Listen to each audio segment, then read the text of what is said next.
Tak pernah sholat, Panji Petualang merasa dirinya murtad. Panji Petualang mengisahkan awal mula dirinya bertobat setelah merasa murtad lantaran tidak pernah sholat. Cerita itu diungkap Panji Petualang dalam kanal YouTube Insert Life. Menurut Panji, ia memang terlahir sebagai muslim namun tidak pernah melakukan kewajiban sholat 5 waktu. Panji Petualang menyebut perubahan dialaminya saat sakit. Saat itu, dia merasa dadanya panas saat mendengar azan berkumandang. Jadi, ketika saya dengar azan pertama kali waktu makan malam, azan Isya, pas Isya pertama kali itu sakit dada terus rasanya mau mati kenangnya. Ia pun sempat merasa waktunya untuk hidup tak lama lagi. Panji tetap pada pendiriannya untuk bertaubat. Dirinya pun memutuskan pergi ke musola terdekat untuk sholat. Langsung saya lari, kebetulan alhamdulillah ada musola di belakang tempat makan itu. Saya sholat, habis sholat hilang rasa sakitnya bebernya.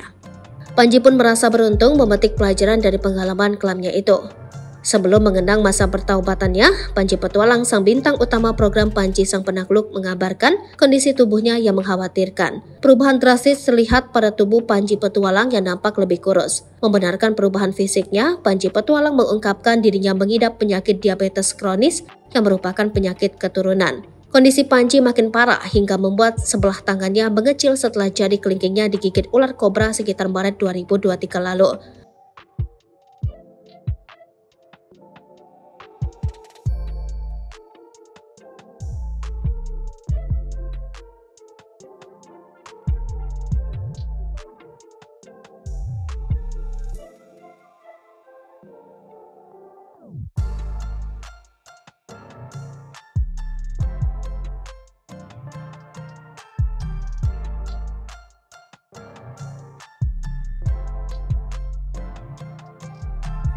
Download Tribun X sekarang, menghadirkan lokal menjadi Indonesia.